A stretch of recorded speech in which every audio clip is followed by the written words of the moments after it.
Hazel Bristol had exactly $47, a herd of 32 cattle, and not a single soul left in the world who would tell her what to do. And on the morning she drove those cattle down the dusty road toward Caldwell, Kansas, she decided that last part was the only thing keeping her upright. The year was 1878, and the summer had come in hot and unforgiving, the way it always did on the southern Kansas plains. The grasses along the trail had gone from green to a pale, scorched gold that crunched under the hooves of the cattle like dry paper. And the sky above was the kind of blue that had no mercy in it, vast and brilliant and entirely indifferent to the troubles of one widowed woman, trying to hold her life together with both hands.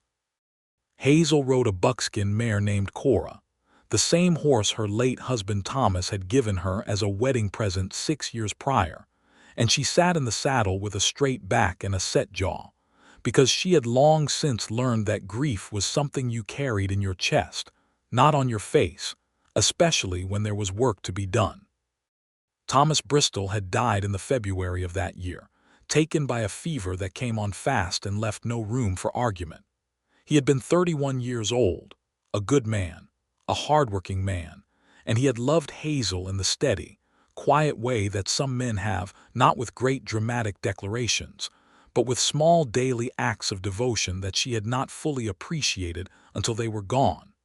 He had always been the one who handled the business end of things.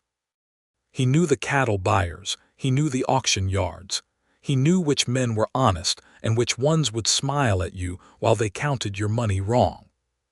Hazel had run the house and half the ranch alongside him, had worked cattle in the heat and the cold, had ridden fence line and pulled calves and done every difficult thing that needed doing, but she had never gone to the Caldwell auction alone. She had never done any of it alone. Their daughter, Clara, was 4 years old, and Hazel had left her in the care of their neighbor, Mrs. Edna Prout, a stout and kind woman who lived 3 miles east and who had pressed a jar of preserves into Hazel's hands that morning with the sort of look that said more than words could manage. The look that said, "I see you carrying this, and I cannot carry it for you, but I am here." Hazel had thanked her, kissed Clara on the top of her warm head, and ridden out before she could let herself feel the full weight of what she was doing.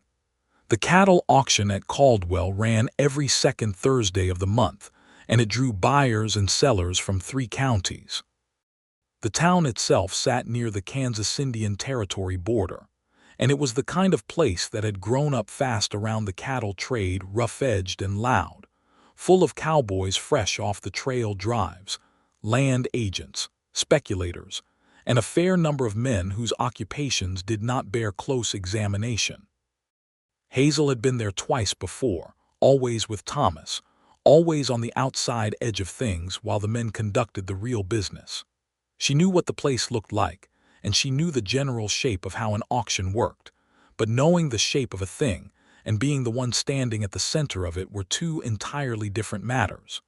She arrived at the auction grounds in the early afternoon, the cattle raising a small dust cloud around her as she guided them through the outer gate.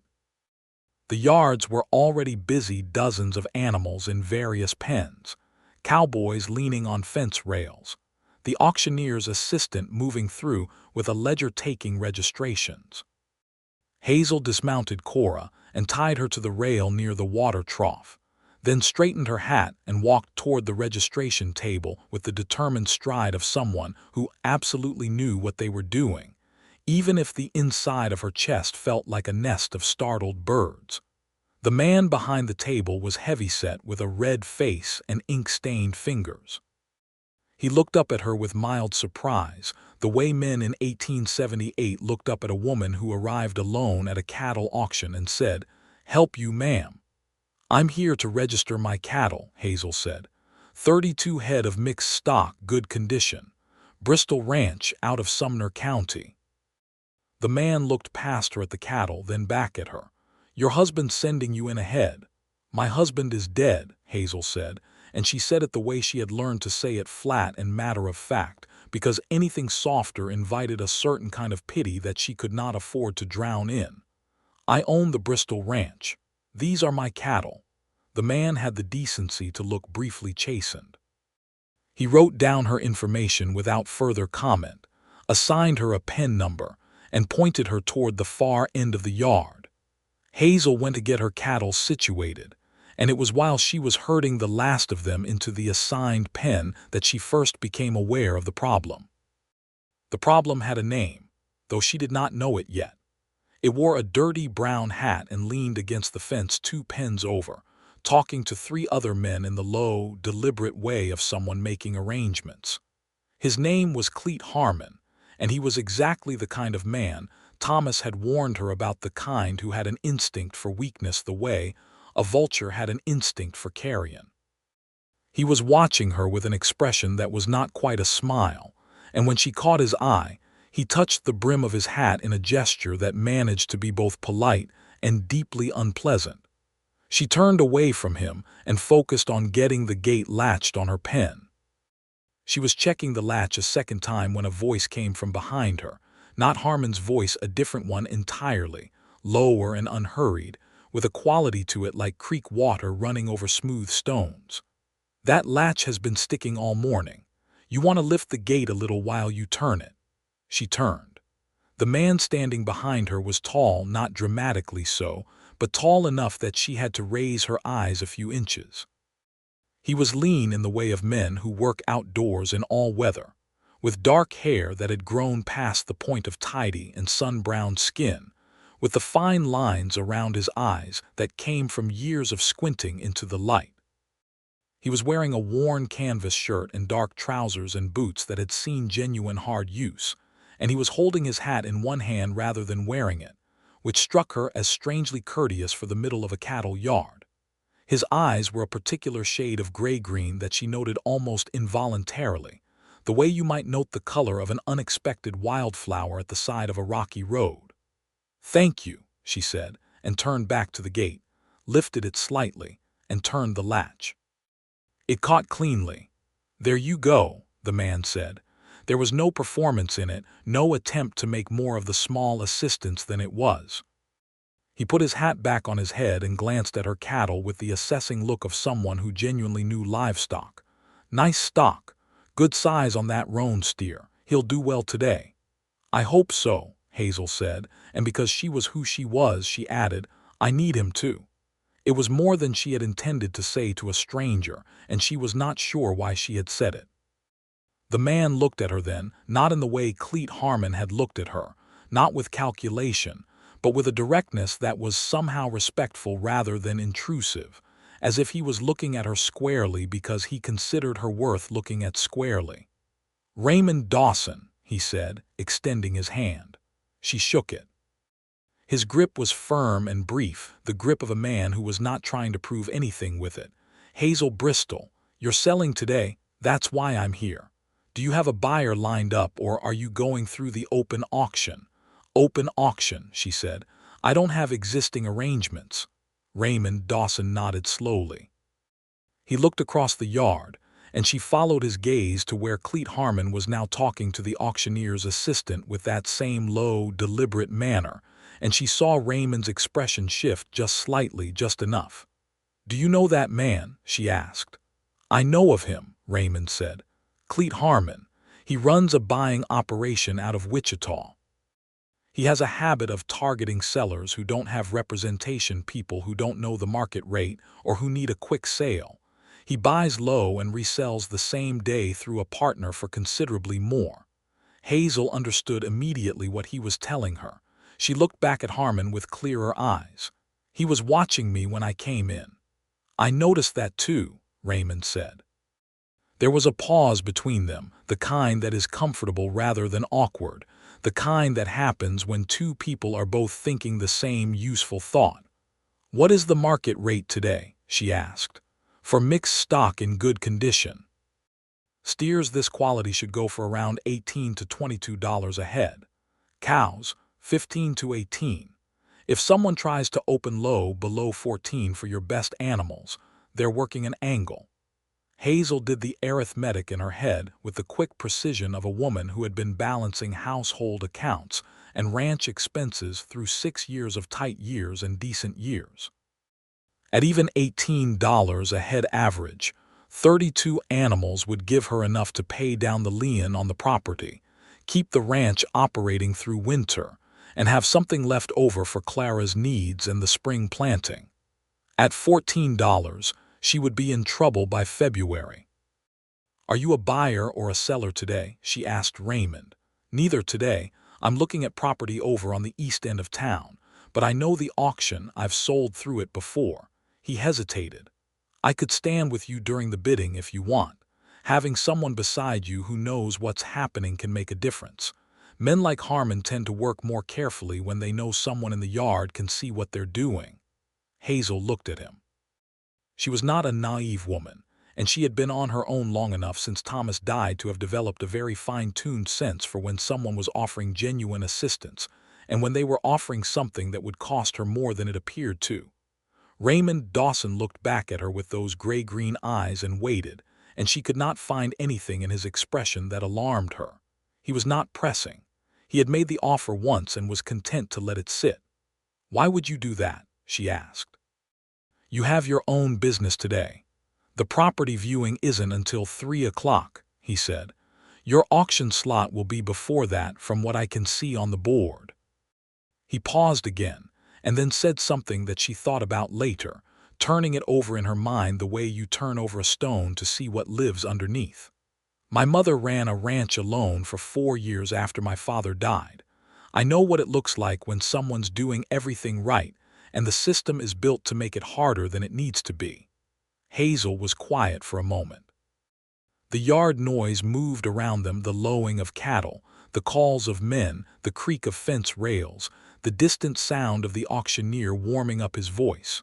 The afternoon sun sat heavy and hot on her shoulders. "All right, Mr. Dawson," she said. "I would appreciate that." He nodded once, as if they had reached a reasonable business agreement, which in a sense they had, and then he said, "You should go speak to the auctioneer yourself before the sale begins. Tell him your reserve price the lowest you'll accept and make sure he has it in his book. Some auctioneers are honest men and will hold to it. Others need to see that the seller knows enough to set one. What should my reserve be? 16 for the cows, 20 for the steers. The roan can go higher." Hazel absorbed this information the way she absorbed all useful information, completely, without waste. "Thank you," she said, and meant it, and went to find the auctioneer. The auctioneer was a wiry man named Delbert Cole who chewed tobacco and had the rapid-fire vocal delivery of someone who had been calling auctions for 20 years. He looked somewhat surprised when Hazel stated her reserve prices with calm precision, but he wrote them down, and she noticed that he wrote them down correctly, which she took as a good sign. When she returned to her pen, Raymond was there, leaning on the fence with his arms crossed, watching the cattle with that same quiet, assessing look. Cleet Harmon was visible across the yard, and he was looking at the two of them with an expression that had shifted from predatory interest to something more like calculation and mild irritation. "He's noticed," Raymond said without looking up. "Good," said Hazel. Raymond glanced at her sidelong, and the corner of his mouth moved in what was almost a smile. "Good," he agreed. The auction began at 2 o'clock. The Bristol cattle went up in the third lot, and the yard gathered the way it always did when the livestock was good buyers coming in from the edges, leaning on the rails, tilting their hats back to look. The auctioneer called Hazel's animals with genuine enthusiasm because they were genuinely good animals. Thomas Bristol had known how to breed and raise cattle, and Hazel had maintained his standards through the hard months since his death. Cleet Harmon entered an opening bid that was $15 per head on the steers, a full 5 below market rate, and Hazel, standing at the rail with Raymond beside her, felt her jaw tighten. But Raymond barely moved. He just stood there, thumbs in his belt, and when a second buyer jumped in at 18, the bidding opened up properly and Harmon fell back, watching with those flat, assessing eyes.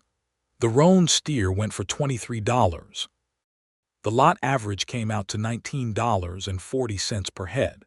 When the gavel fell on the final lot and Delbert Cole announced the total, Hazel Bristol stood very still for a moment and did the number in her head and felt something ease in her chest that had been wound tight since February. $622.40. More than enough. More than she had let herself hope for. She turned to Raymond Dawson and said, "Thank you. Genuinely." He shook his head slightly, as if she was thanking him for something that didn't warrant it. "You did the work, I just stood here." "You stood in exactly the right place," she said. "That's not nothing."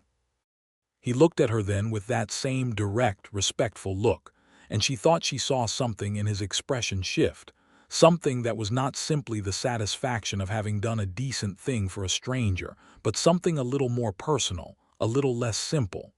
But it passed quickly, and he touched the brim of his hat and said, "I should go see about that property."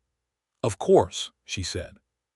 He walked away through the yard, and Hazel watched him go for exactly 2 seconds before she turned and went to collect her payment from the auction office.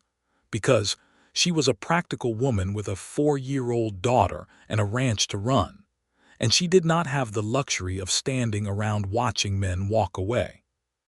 The auction office was a small wooden building at the edge of the yard, and there was a line 3 men ahead of her, all collecting their payments in the deliberate, unhurried way of men who had all afternoon. Hazel waited. The sun came through the single window at a low angle and made a bright square on the dusty floor. Outside, the yard noise continued its steady rhythm. She was second in line when the door opened behind her and Cleet Harmon came in. He was a tall man, broad in the shoulders, with a face that might have been handsome in his 20s but had gotten coarser with time. He took off his hat when he came inside, which was the gesture of a man who knew how to perform courtesy without actually possessing it, and he looked at Hazel with a smile that did not reach his eyes. "Mrs. Bristol," he said, "good sale today." "Yes," she said, and turned back to face the counter. "I was hoping we might have a conversation," Harmon said. He moved to stand beside her rather than behind her in the line, which was both presumptuous and deliberate. "About your ranch." "My ranch isn't for sale," Hazel said. "No, running a cattle operation alone is hard work for a woman," he said, and his voice had that particular texture of a man who believes he is being charming. "I have associates who are looking to consolidate land in this area, good prices, fair terms." "I said it isn't for sale," she repeated, still not looking at him.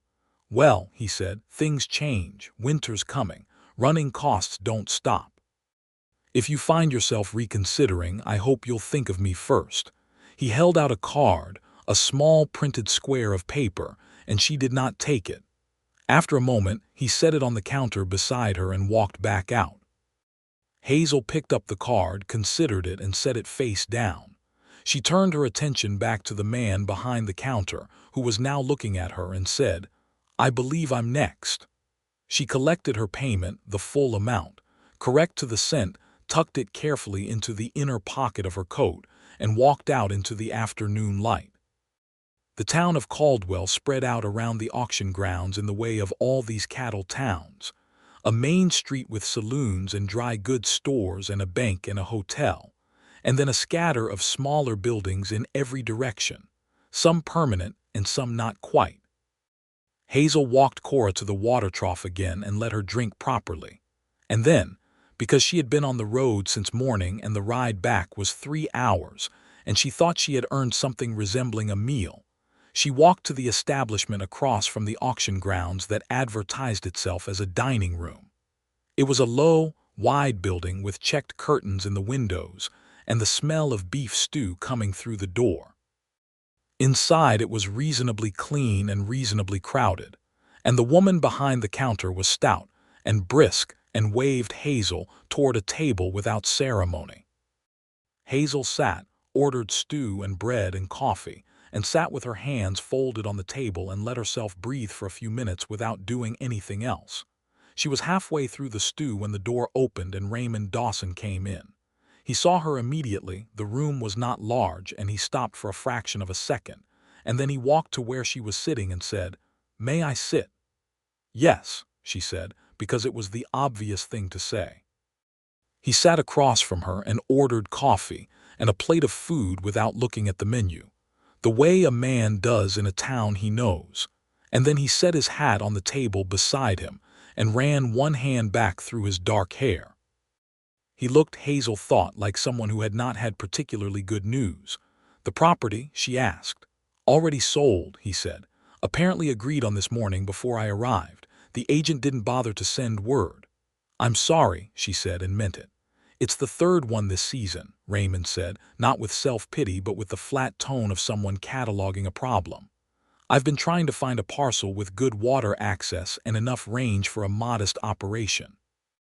Every time I locate something suitable, I'm behind the men who have the capital to move faster." He stopped.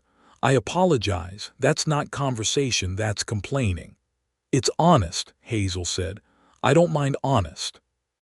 He looked at her across the table. "How are you feeling after the auction?" "Better than I did this morning," she said simply. "The sale went well. I have what I needed. The ranch will be all right, for now, for a good while if I'm careful." She cut a piece of bread. "I'm always careful." There was a silence between them that was, again, comfortable rather than strained. Raymond drank his coffee. Outside the window, the afternoon was going golden and long, the way summer afternoons do in Kansas when the heat finally begins to relent slightly toward evening. "You said your mother ran a ranch alone," Hazel said. "Where?" "East Texas originally. We moved to the territory when I was 12. My father had bought land in what was being opened up at the time.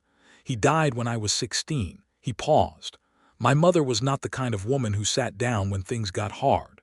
"No," said Hazel. "They never are the ones who survive it." Raymond looked at her with something in his expression that she could not quite name, a kind of recognition, she thought, as if she had said something he had been thinking for a long time.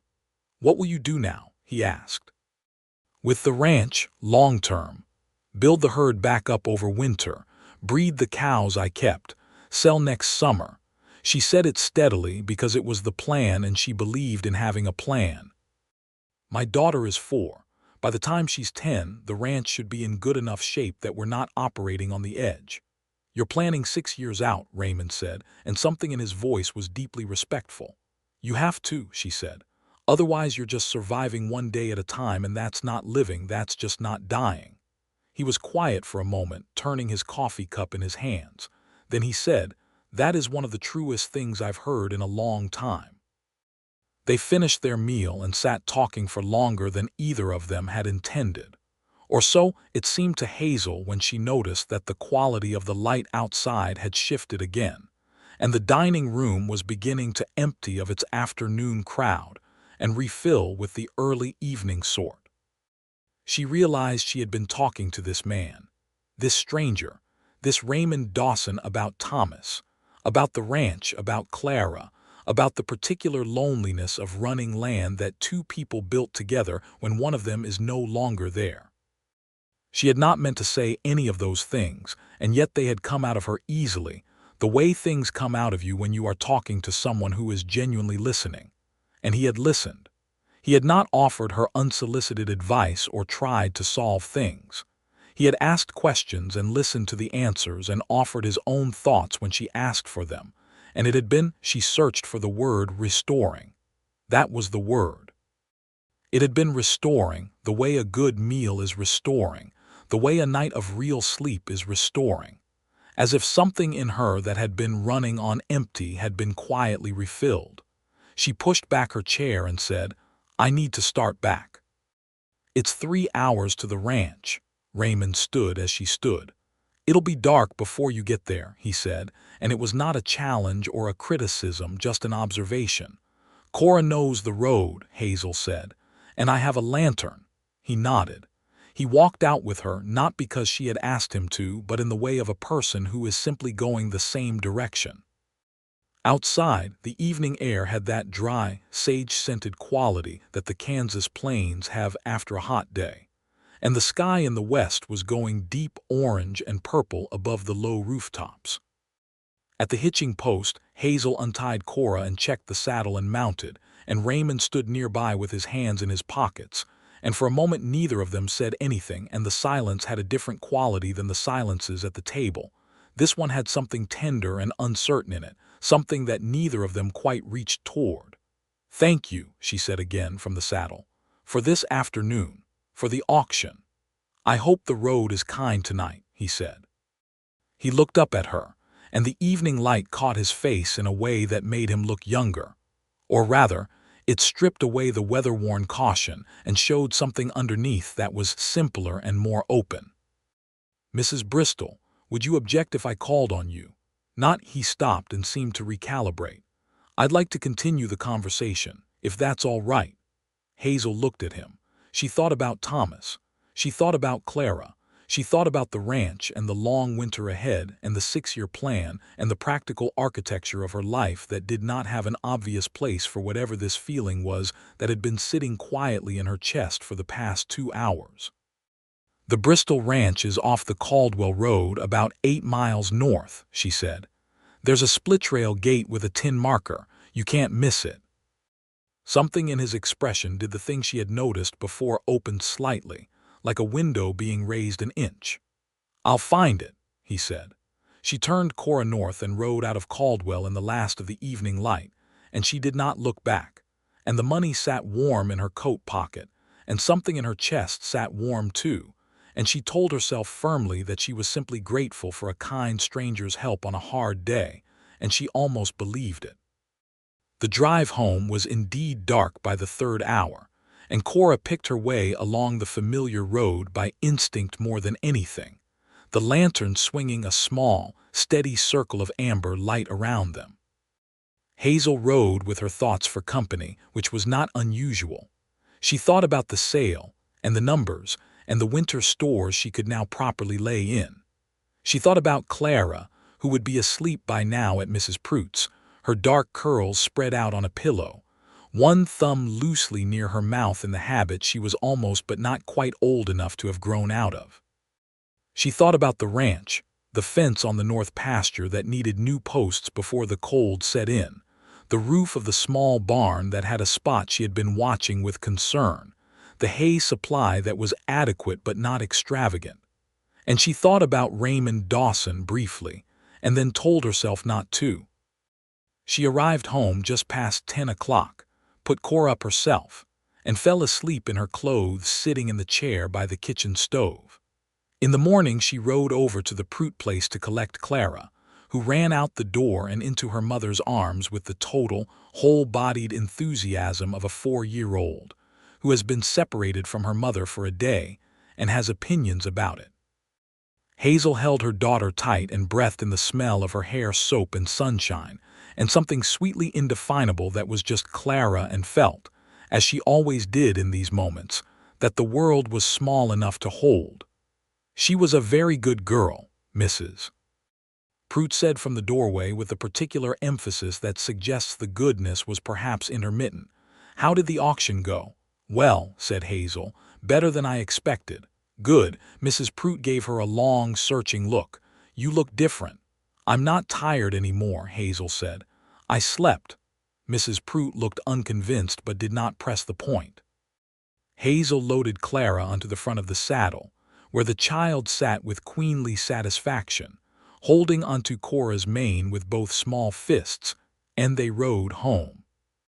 The ranch was not large by some standards, but it was orderly and solid, a main house of 2 rooms, built by Thomas's hands before they were married and added to twice since, a barn, a small outbuilding that served as a tool store, and the pasture land beyond, rolling and dry in the August heat.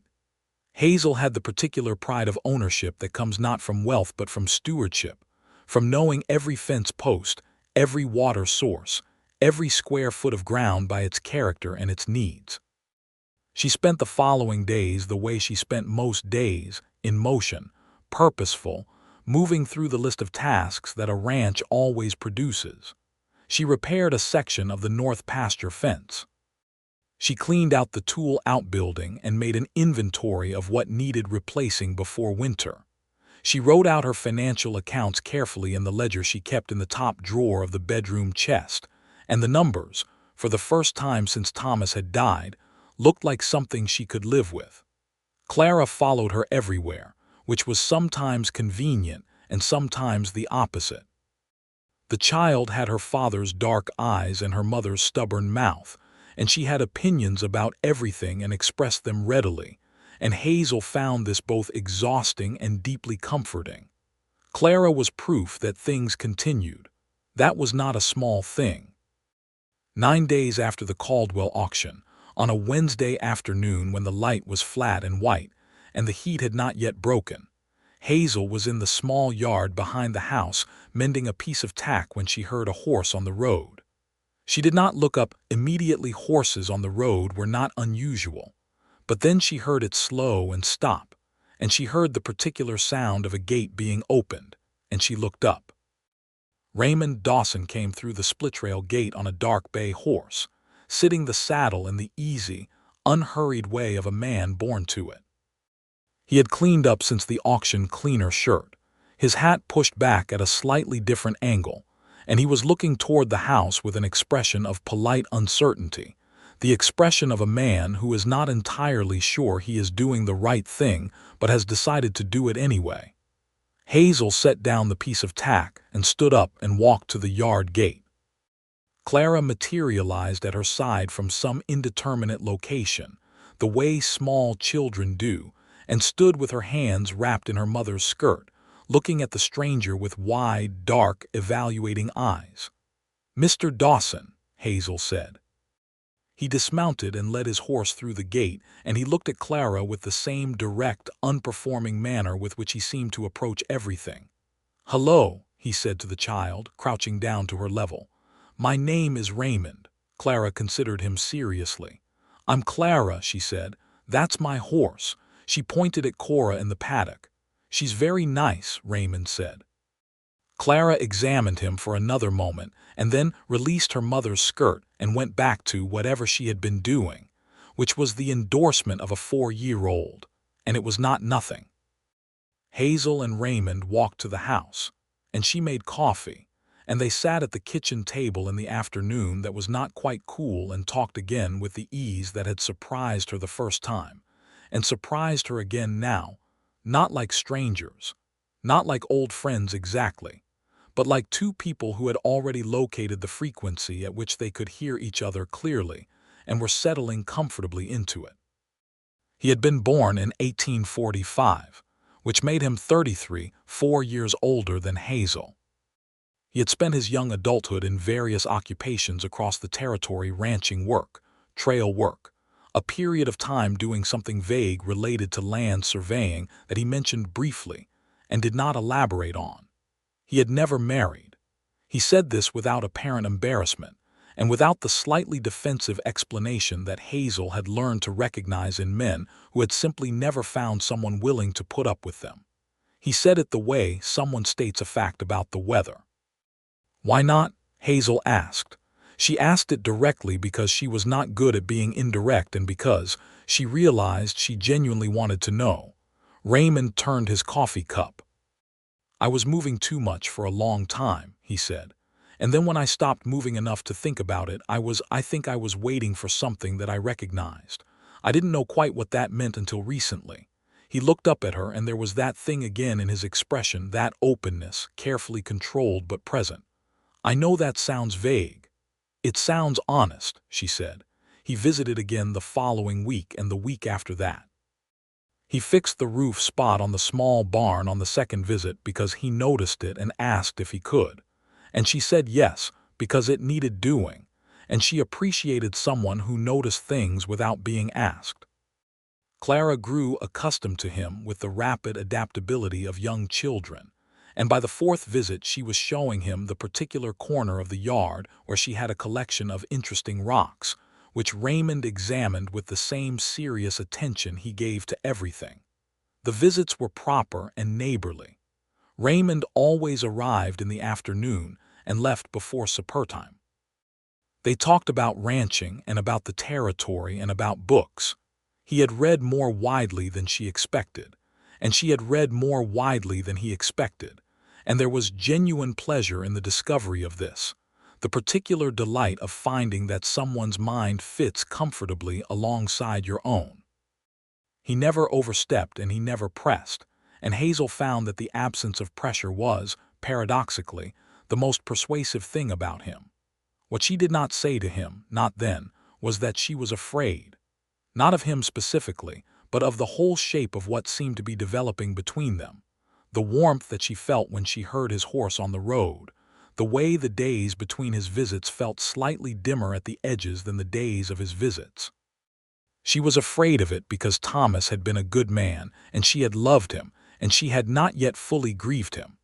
And because the last time she had let herself rely on another person, they had left her in the February cold with a 4-year-old and 32 cattle, and the total loneliness of a life built for two being lived by one. She told Mrs. Pruitt about it, obliquely, one afternoon in September when she had ridden over to return a borrowed pot and Clara was occupied with the Pruitt chickens in the yard. "There's a man who comes to call," she said. "Raymond Dawson. He helped me at the auction in August." Mrs. Pruitt, who was kneading bread with the focused energy of a woman who considers bread a serious undertaking, looked up at her without slowing. "The tall one with the bay horse," Hazel stared. "You've seen him." "My sitting room window faces the road," Mrs. Pruitt said without apology. "He goes past regular enough, looks like a decent man from a distance. You like him." "I'm not sure that's the issue," Hazel said carefully. "What's the issue?" "I'm not sure I'm ready." Mrs. Pruitt stopped kneading. She was a woman of 61 who had been married for 37 years, and had buried 2 children, and survived 3 droughts, and had no patience for the particular kind of cowardice that masquerades as propriety. "Hazel Bristol," she said, "Thomas was a good man and he died in February, and it is now September and you have been alone on that ranch for 7 months working yourself half to death. And if a good man comes to call, then the question you ought to be asking yourself is not whether you're ready but whether you're being foolish." "He might not be a good man," Hazel said. "I've only known him a few weeks." "You've known him long enough to know whether he's kind," Mrs. Pruitt said, and returned to her kneading with the air of someone who has said everything necessary. The following Saturday, Raymond arrived at the ranch earlier than usual, in the mid-morning, and he had a look about him that was slightly different, not nervous exactly, but with an awareness in him, as if something had shifted in his calculation and he had decided to move. He tied his horse at the fence and walked to the house and knocked at the door with his hat in his hand, and when Hazel opened it, he said, without preamble, "Would you and Clara ride out with me? There's something I want to show you."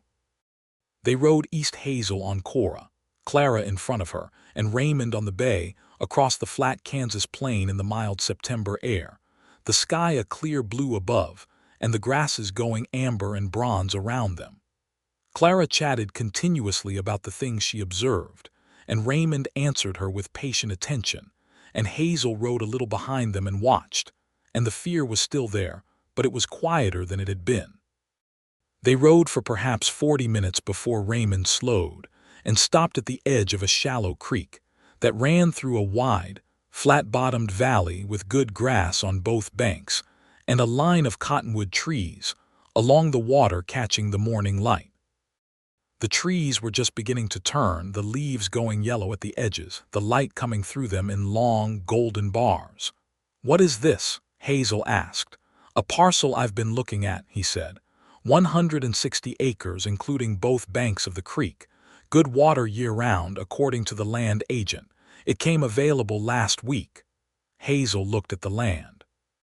It was beautiful in the plain, unornamented way of prairie land, not dramatic, not scenic in the way that picture books made scenery, but honest and solid and full of good potential.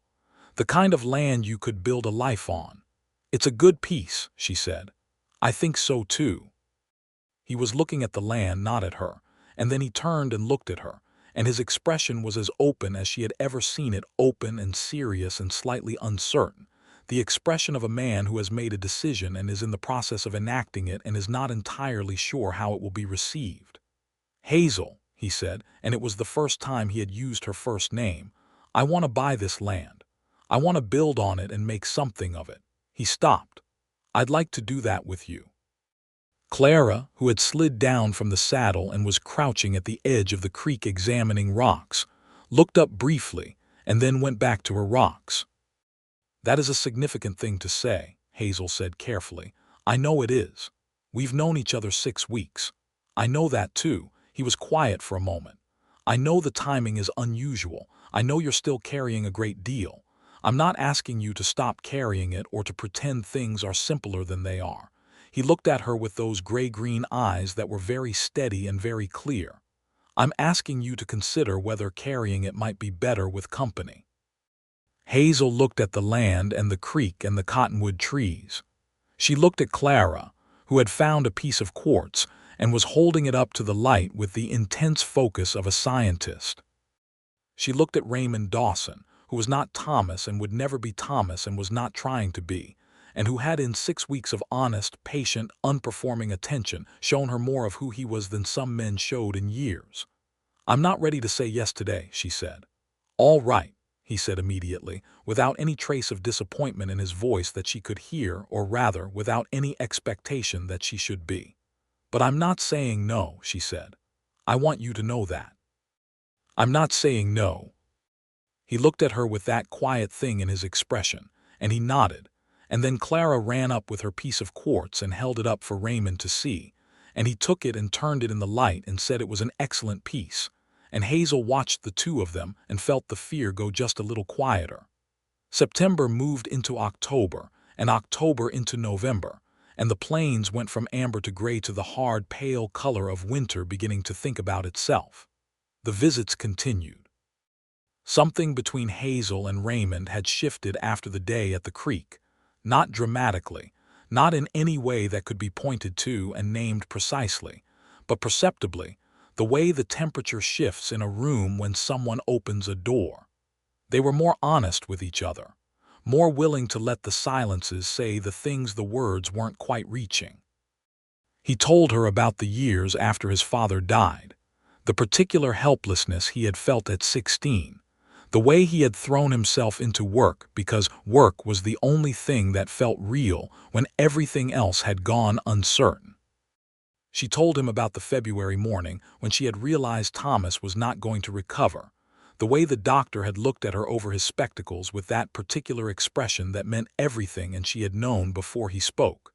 She had told no one these things, or not completely, and the telling of them was strange and painful and also releasing, as if she had been holding her breath since February and was only now beginning to exhale. He bought the parcel of land. He told her on a Thursday in late October, sitting at her kitchen table with the stove going and Clara asleep in the next room and the wind picking up outside. He had arranged the purchase through the land office in Caldwell, paid the full amount, filed the claim. He said it matter-of-factly without flourish because he was not a man who used flourish, and Hazel said, "What will you build?" "A house," he said, "sound and solid with room to grow." He looked at her. "I'd like you to tell me what you'd want in it if you're willing." "Raymond," she said. "Hazel, are you asking me to marry you?" "I'm working up to it," he said, and the corner of his mouth moved, and she laughed, actually laughed. The first laugh in a long time that came from something genuinely light rather than something performed. He looked at her when she laughed with an expression that was so unguarded and so warm that she had to look away, because it was almost more than she could hold. "When you get there," she said, when she had recovered, "I expect you to do it properly." "Understood," he said, with the same quiet seriousness he gave to everything, and she could see that he meant it. He did it properly on a Saturday in December, on the front porch of the Bristol ranch in the cold morning air, with the plains gone pale and still under a thin sky, and his breath making small white clouds when he spoke. He did not kneel dramatically, but he held her hands in both of his, which was its own kind of ceremony, and he looked at her directly and said everything he meant, which was that he loved her. He said it simply and clearly, without embellishment, and that he wanted to build a life alongside her and Clara, and that he understood what he was asking her to take on faith, and he intended to be worthy of that faith for the rest of his life. Hazel stood in the cold morning air with her hands in his, and thought about February and the grief that had sat in her chest like a stone since then. And she thought about the auction yard, and the latch that wouldn't catch, and the particular quality of the light on his face in the evening, outside the dining room. She thought about Clara showing him her quartz collection, and Raymond examining each piece with the same seriousness. She thought about 6 months of watching who this man was, in the ordinary moments that reveal more than dramatic ones, and she found that what she saw was someone steady and honest and kind and capable, someone whose presence made her world feel slightly larger and slightly lighter, and she thought she knew that Thomas, who had been a good man, would have understood. "Yes," she said, "I'll marry you, Raymond Dawson." He exhaled slowly, and she felt his hands tighten slightly on hers, just slightly, and she saw something in his face that she recognized as relief, but was also more than relief. The face of a man who has arrived somewhere he very much wanted to be and had not entirely let himself believe he would get there. "Good," he said, and then he leaned forward and kissed her briefly and carefully in the cold December air, and she let him, and it felt like something beginning. They were married in February, at the small church in the nearest town, which was a settlement called Meridian with a population of about 300, and a minister who was earnest and young, and read the service with genuine attention. Mrs. Prout came, and two of Hazel's former neighbors from further out on the range who had known her and Thomas, and who came in their Sunday clothes and looked at Raymond with the measuring eyes of people who loved Hazel and wanted to be sure. Clara wore a blue dress that Mrs. Prout had helped Hazel sew, and she stood beside her mother with great solemnity during the ceremony, and then ate 2 pieces of cake at the celebration afterward with a completeness of joy that was its own kind of blessing. Hazel had chosen February deliberately, 1 year after Thomas. She had thought hard about whether that was right, whether it was too soon, whether anyone would think it indecent, whether she herself truly believed it was right, and in the end she had decided that the timing was honest. Grief did not run on a fixed calendar, and she was not pretending the grief was over or that Thomas was forgotten. She was simply choosing to continue. Thomas had always said that was what she did best. Raymond had sold the cattle he had kept on rented pasture and moved his operations to the new property. It was 4 miles from the Bristol ranch, close enough to manage both. The plan was practical and discussed between them with the same directness that characterized everything they did together. The Bristol ranch was Hazel's and would remain Hazel's in her name, under the homestead provisions, because she had built it and earned it, and it was Clara's inheritance. The new parcel was Raymond's. In time, as the situation developed, they would see what made the most sense about combining the operations. For now, they would work them as adjacent properties and see what grew. What grew, in the first spring of their marriage, was substantial. Raymond put up a house on his parcel, not lavish but solidly built, 2-story, with a kitchen that had a good iron stove and a parlor with a real window facing east to catch the morning light. And he built a barn beside it that was better than either of them had thought they could afford, because he was meticulous about construction and did much of the work himself. Hazel worked both ranches through the early season, managing the calving on the Bristol place while Raymond handled the new land preparation, and they fell into a working rhythm that was efficient and comfortable, and something more than efficient and comfortable. It was the rhythm of 2 people who had stopped being careful about admitting they needed each other. Clara took to Raymond with the unhurried thoroughness of a child who makes her own decisions about people and then commits to them entirely. By spring she was calling him Papa, which she did for the first time one morning without ceremony or announcement, just dropped it into a sentence the way she dropped everything matter-of-factly, without hesitation, and Raymond had gone very still for a moment and then said with tremendous composure, "Yes, what is it?" and answered whatever the question was, and later that day Hazel found him standing outside by the fence with his back to her, and she walked over and stood beside him, and he did not say anything for a while, and she did not require him to. The thing about a life is that it does not arrive completed. It builds itself day by day in the accumulation of small moments and decisions, and the spring and summer of their first year was that building argument and agreement, compromise and understanding, the daily revelation of who someone is in the unguarded hours.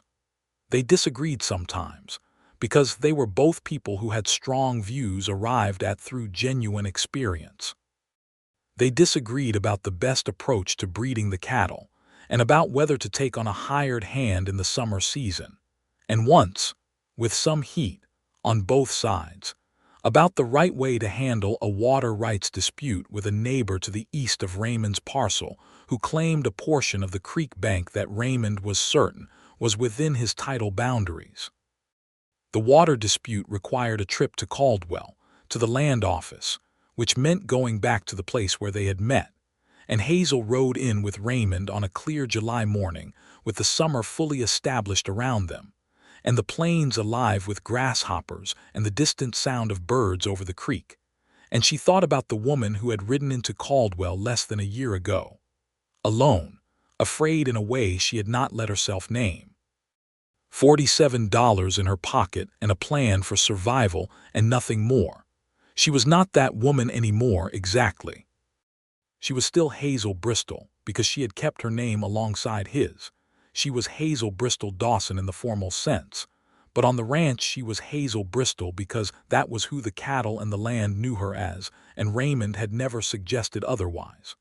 But the woman inside had changed, not in the essential things, not in the directness or the practicality or the stubbornness that had always been the foundation of her, but in the way she was standing. She was standing wider somehow, taking up more of the space she was entitled to. The land office clerk in Caldwell confirmed that Raymond's title covered the disputed creek bank. Hazel had read the documents herself the night before and come to the same conclusion, and she said so to the clerk, and the clerk looked at her over his spectacles and said, "You read land documents, Mrs. Dawson." "I read everything," she said pleasantly. Raymond caught her eye over the clerk's head and the corner of his mouth moved. They stopped for a meal on the way out of town, at the same dining room where they had eaten the previous August, with the checked curtains and the smell of beef stew, and they sat at what might have been the same table.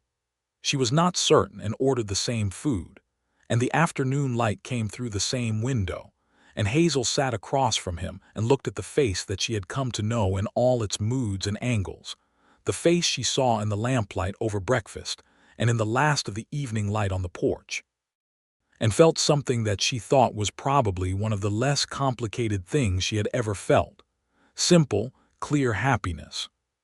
The kind that comes not from the absence of difficulty but from the presence of the right person to face it with. "What?" Raymond said because she was looking at him. "Nothing," she said, "just looking." He reached across the table and put his hand over hers briefly and said, "I know," and she thought he probably did. On the ride home, when the afternoon was going golden and the grasses moved in long waves around them and Cora picked her way along the road with her usual reliable ease, Raymond said, "I want to tell you something." "Tell me," she said. "I came to Caldwell last August looking at property," he said, "and I didn't find the property I was looking for. I keep thinking about that if the deal had gone through the way I expected, I would have been there for 20 minutes and left." He looked at the road ahead. "I've spent time wondering what that means, about the way things unfold." Hazel rode beside him for a moment. "You could spend a long time thinking about that," she said, "or you could just be glad you stayed long enough to notice a sticky latch." He looked at her with that open, warm expression that still sometimes caught her slightly off guard. "I am very glad I noticed the latch," he said. "So am I," she said simply. The autumn of their first year was the best season Hazel had known on the land since the second year of her marriage to Thomas, when everything had been new, and the cattle had done well, and she had been too young to know that good seasons were worth marking. She marked this one. She made note of it consciously, as a person makes note of something they want to be able to return to in memory, the particular quality of the October light, the sound of the cattle settled in the evening pasture, the smell of wood smoke from the new house's stove, Clara's voice in the yard, Raymond's boots on the porch steps. She was expecting a child by November. She told Raymond on a Sunday morning while he was reading. He was one of those people who read with full concentration, a book open on his knee by the stove, and she had to say his name twice before he looked up. When she told him, he set the book down very deliberately and looked at her for a moment with an expression she had not seen before on his face. Not any of the ones she had catalogued over the past year, but something new, something raw and enormous and very still. "Are you certain?" he said. "Reasonably," she said. He stood up and crossed the room in 2 steps and put his arms around her, not dramatically, but with a completeness and a steadiness that she felt in her whole body, the hold of someone who is trying to communicate with their arms what they cannot quite manage with words. She felt him exhale against her hair. "All right," he said softly. "All right," she agreed. The winter was cold, and long the way Kansas winters are brutal in stretches, and then unexpectedly mild and then brutal again, not giving you enough time to get comfortable in either state. Raymond managed both ranch properties through the season with the help of a young man named Owen, 19, from a family in Meridian who knew cattle and needed work. And Hazel continued to do more than Raymond strictly thought was advisable given her condition, which was a point of recurring negotiation between them, which Hazel generally won because she had a better argument, and because Raymond, ultimately, was not a man who believed women were made of china. She told him once in the deep cold of January, "I worked through my pregnancy with Clara while Thomas was trying to manage a difficult season. I am not fragile." "I know you're not fragile," he said. "I'm not worried about fragile. I'm worried about you overdoing it because you don't know how not to." "That's fair," she conceded, which surprised him enough that he laughed, and she decided she did not mind being the cause of his laughter. The baby came in June as the plains were reaching their full summer heat, and it was a boy, a strong, loud, pink-faced boy with a head of dark hair, and a set of opinions he expressed immediately, and at considerable volume. Raymond was there for the birth in the way that was practical and possible, which is to say he was outside the door, and Mrs. Pruitt was inside, and when the sound of crying came through the door, he sat down on the step and put his face in his hands and did not move for a long moment. When Mrs. Pruitt opened the door and told him to come in, he crossed the room to where Hazel lay and looked at the child she was holding and then at her face. And she was tired in the bone-deep way of a woman who has just done the hardest possible work. But she was looking at him with that clear, direct look that was so fundamentally Hazel, and she said, "Come and meet your son." He sat on the edge of the bed, and she placed the child in his arms with the practiced competence of someone who had done this before, and Raymond held the boy with the careful, overwhelmed attention of someone who had not, and for a long moment the room was quiet except for the sounds of the baby settling and the distant, cheerful sound of Clara playing in the yard. "Henry," Raymond said. It was not a question. They had talked about names, and Henry had been his choice and she had agreed because she liked it. "Henry," Hazel confirmed. Henry Raymond Dawson was 3 months old when Hazel sat down at the kitchen table one evening after both children were asleep and looked at her accounts and understood, for the first time without any anxiety in the understanding, that they were going to be all right. Not comfortable, not wealthy. This was Kansas in 1880, and no ranching family was wealthy unless they were very large or very lucky, and they were neither but solid. The kind of all right that can weather a bad season without collapsing, the kind that has something in reserve. She wrote the numbers down clearly in the ledger and sat back and looked at them, and she thought, "We built this." She and Raymond together had built it. The Bristol ranch was producing well, the breeding program she had continued from Thomas's methods was working, and the cattle were good animals, and the market had held. Raymond's parcel had become a real working property with a good herd of its own, and the plan they had discussed in the abstract during their first year was becoming concrete. They would run the operations together under a shared management approach, with the legal title of each remaining distinct. And as Henry grew and as Clara grew, the whole would become something that could be passed forward.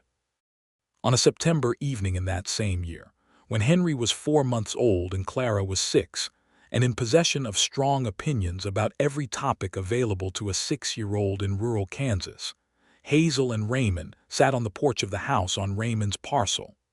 It was the house they used most now, larger and more practical, and watched the sun go down behind the flat horizon in the enormous, unhurried way of Kansas sunsets that seemed to take half the sky. The air smelled of dry grass and the first faint approach of autumn. Inside, Henry was asleep. Clara was in the yard picking up something more rocks, probably. She had an endless commitment to collecting rocks. "I've been thinking," Raymond said. "You're always thinking," Hazel said. "I've been thinking about Cleet Harmon," he said. She had not thought of Harmon in some time. "What about him?" "I heard in town last week that he's been trying to buy out parcels along the southern range. Older widows, mostly women who don't have family nearby, offering below market and pressuring the ones who need quick cash." He paused. "I thought you should know." Hazel considered this. The same anger she had felt in the auction office, precise and cold, moved through her. "Is anyone doing anything about it?" "There's a land rights group forming in Wichita," Raymond said. "A lawyer named Oates who's been building cases against fraudulent purchase practices. I spoke to him by letter last month. He's interested in any documented instances." "You've been looking into this for a while," she said. "Since I heard it was happening," he said. "You were almost one of those women." "I know," she said quietly. "I wanted to ask if you'd be willing to write down what he did at the auction last August. Your account of it in your own words, for Oates." Hazel thought of the card Harmon had set on the counter, face down. "Yes," she said, "I'll write it." She wrote it the following morning, a clear, detailed, chronological account of the auction, Harmon's approach, his opening bid, and the subsequent conversation in the land office. She wrote it in the precise, economical prose of someone who reads carefully and has thought about how words work, and she sent it to the lawyer Oates in Wichita. She received a letter back 2 weeks later thanking her for the account and noting that it was among the clearest documented instances he had collected.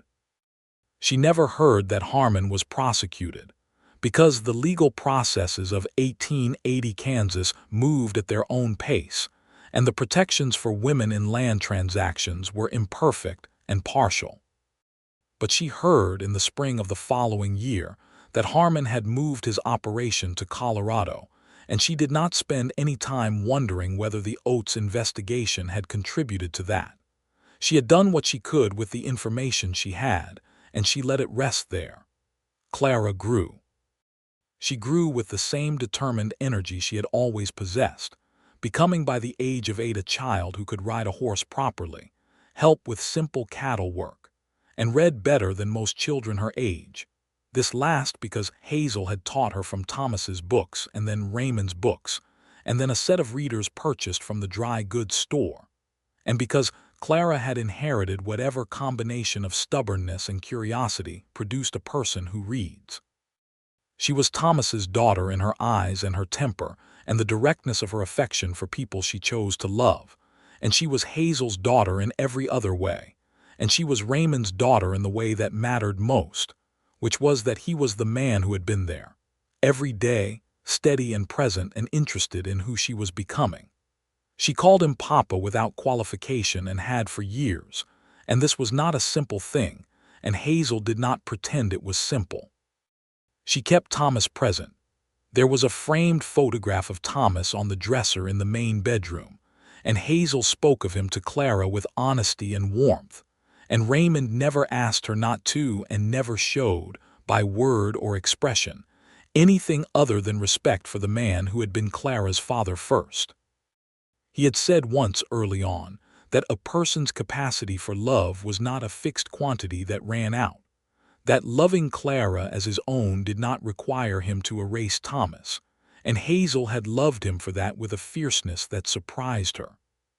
Henry grew too, in the way of boys who are surrounded by working land and working people, physically capable and curious about everything mechanical and biological, following the cattle with intense focus from the earliest age he could manage a walk across the pasture. By 3, he was convinced that calving season was the most important event in the world, and he was not entirely wrong. He had Raymond's gray-green eyes and Hazel's mouth, and a personality that was all his own, expansive and warm, and occasionally exhausting in the way of people who feel everything at full volume.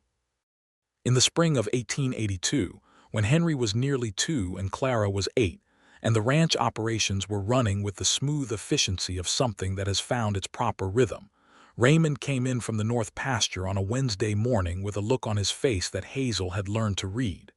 It was the look he had when he had been thinking about something for a while and had decided to say it. "I want to go to the auction in Caldwell next month," he said. "Not to sell. I want to buy." "Buy what?" "Breeding stock. There's a man from Colorado bringing down a line of cattle that I think would improve our herd considerably. I've been reading about the breeding program." The winter hardiness would be useful. Hazel sat across from him with her coffee and considered. "How many head are you thinking?" 8 to 10 if the prices are right. "At current market rates, that's—" "I've done the calculation," he said, with the particular gentleness of a man who knows his wife has also done the calculation and is not trying to one-up her. "We could manage it without touching the reserve," she said. "Yes," he said. "Then yes," she said, "but I'm coming with you." He looked at her with that warm, open expression. "I was counting on it," he said. They rode into Caldwell on the second Thursday of June 1882 in the flat morning heat, both of them on horseback, with Clara at Mrs. Pruett's and Henry too, and the plains around them alive with summer. Hazel rode Cora, who was 9 years old now and steady as ever, and Raymond rode the bay, and they came into the auction grounds in the mid-morning, and tied their horses at the same rail where Hazel had tied Cora 4 years earlier. The yard looked the same. The same shape of things, the pens, the registration table, the auctioneer's stand, the gathering clusters of buyers and sellers, and the men in between who might be either or neither. The same thick smell of livestock and dust and summer heat. And yet it was entirely different, because she was not the same person who had come through this gate alone with $47 and 32 cattle, and a plan she was not certain she could execute. She stood beside Raymond at the rail and looked out across the yard, and she thought about that woman, the widow who had arrived here frightened and determined and trying not to show either, and she felt toward her something that was not quite pride and not quite pity but something between them, something protective and warm. "Are you all right?" Raymond asked. "Yes," she said. "I was just thinking about the last time I was here."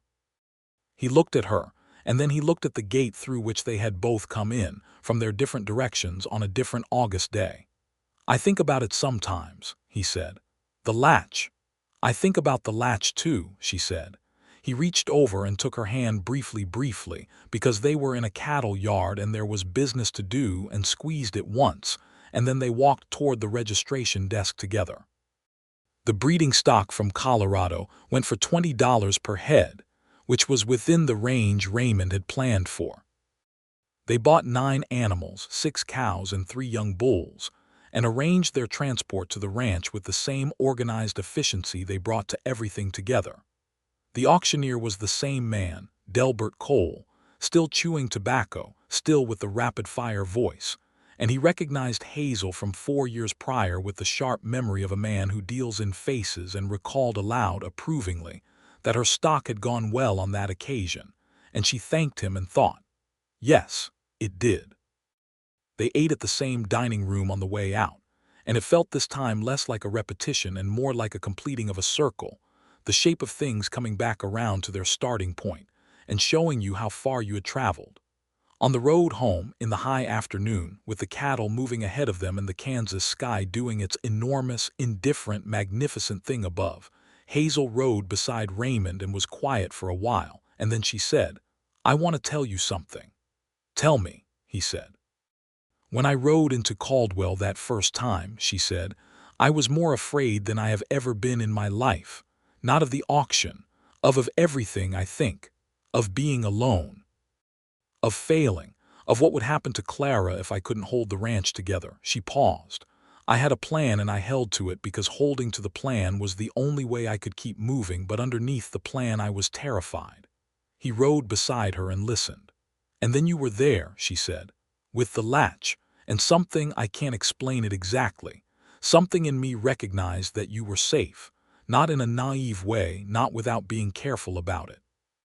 But something fundamental that I had been carrying since February put down a little of its weight. She looked at him. I don't think I've told you that properly. I wanted to. Raymond was quiet for a moment.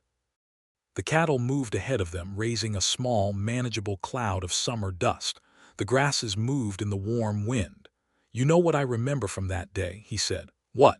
You said you needed the cattle to do well, just directly like that, without apology. He looked at her. I had not talked to anyone in a long time who said exactly what they meant. It stopped me. He paused. I think that was when I knew, though I didn't quite admit it to myself yet. When you knew what? She asked, though she thought she knew. That I had found something I'd been looking for. He said it simply, without drama, the way he said everything that mattered. I just had to figure out how to not be stupid about it. You weren't stupid about it, she said. I was not immediately fluent in it, he allowed. She laughed, and the laugh rose into the afternoon air and went outward over the plains, and she felt it in her whole chest, the warm, full, uncomplicated feel of it. Raymond, she said. Hazel. I love you, she said. She said it directly, without qualification, the way she did things. I love you, he said. Hazel Bristol Dawson. The cattle walked ahead of them, and Caldwell fell away behind, and the plains extended in every direction as far as either of them could see, the great flat endlessness of it, the sky and the grass and the wind and the long road home. It was all, she thought, entirely sufficient.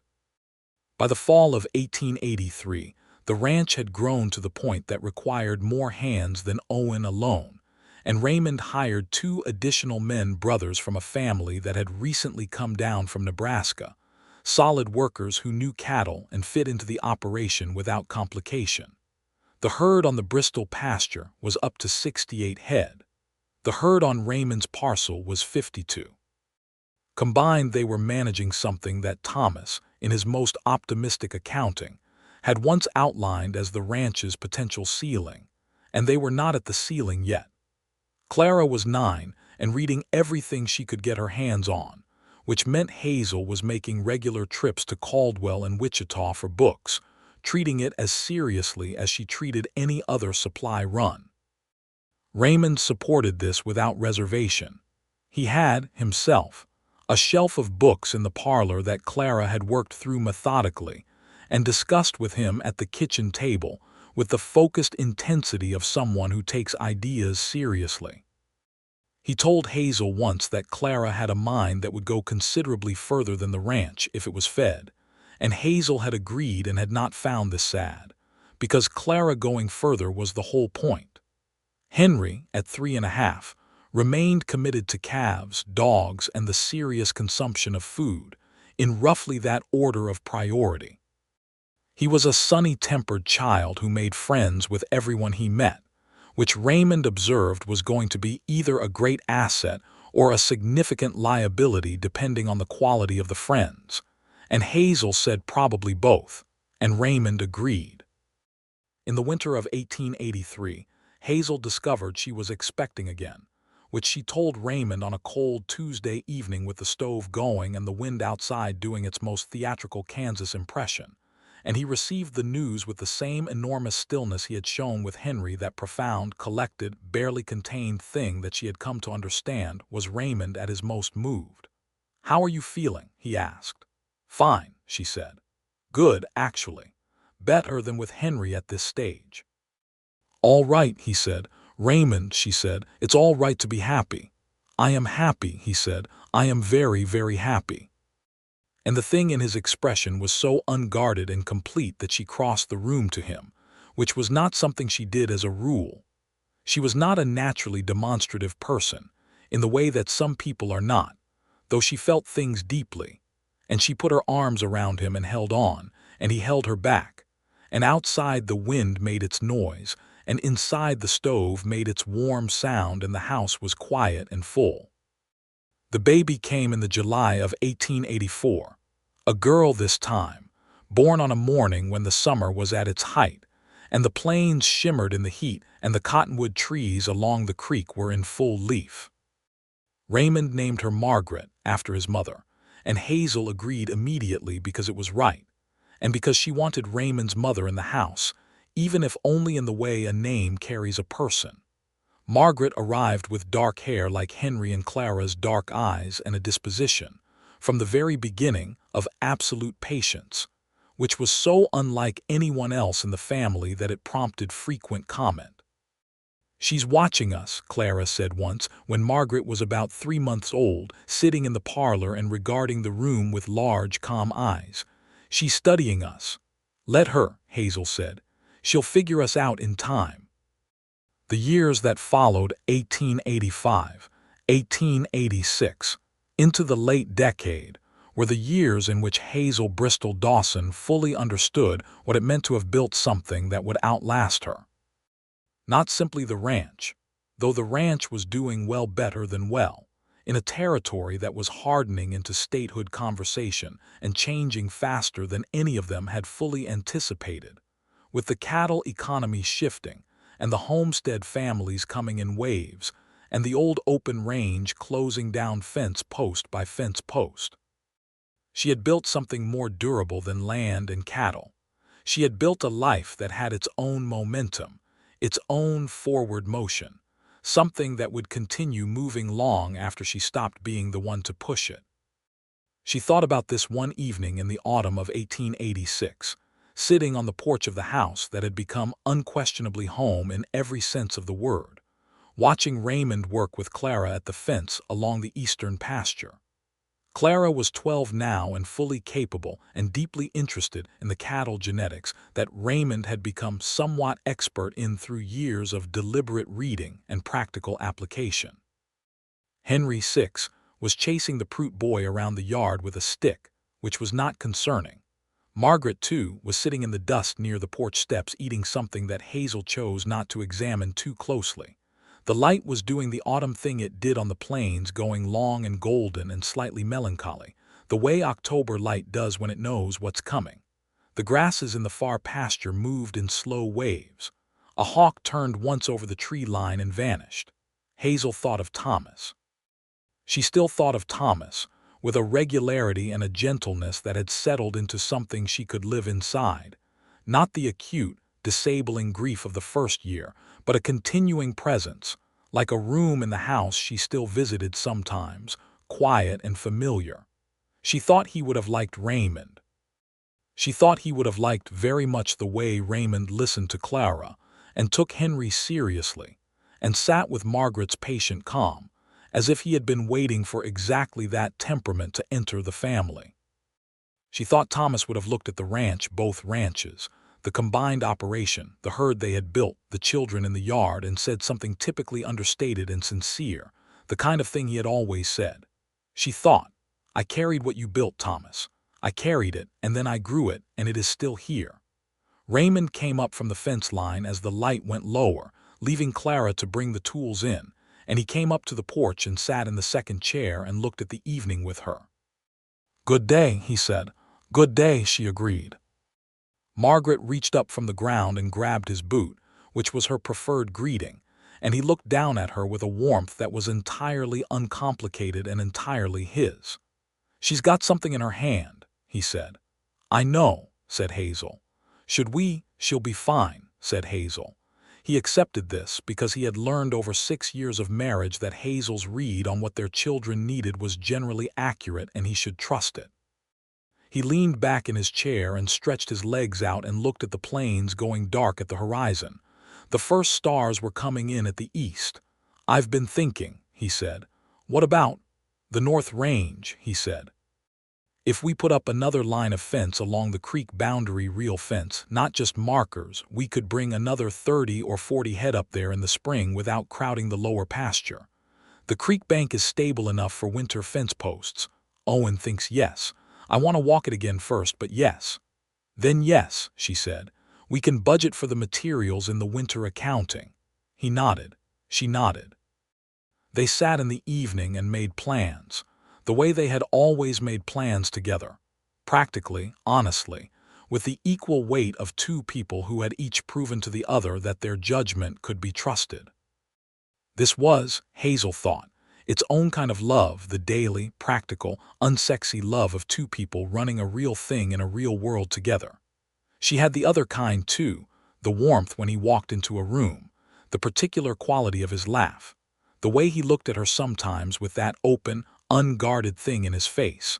But she had learned to value the practical love deeply, because it was the love that had to carry you on the days when the other kind was too tired to get out of bed. She had married him because of the latch and the auction and the dining room and the land and the honesty and the way he held her daughter's hand crossing a muddy street in Caldwell and the way he looked at her like she was worth looking at squarely. She had married him in the end because when she asked herself honestly whether the world was better with him in it, the answer was immediate and clear. "Raymond," she said. He said, still looking at the evening. "I'm glad you noticed the latch," she said. He turned and looked at her, and the last of the light was on his face, and he was, she thought, with the simple surprise that such a thing can still produce even after years. A very handsome man, in the way that had nothing to do with features and everything to do with the warmth of who he was. He looked at her for a moment, and then he said, "So am I," and reached over and took her hand in his, and they sat like that on the porch as the stars came in and the children's voices carried across the yard, and the Kansas evening settled over everything vast and quiet and entirely theirs. The winter of that year was long but manageable. They weathered it the way they had learned to weather everything together, practically, with the kind of stubbornness that is not stubbornness at all but simply the refusal to stop.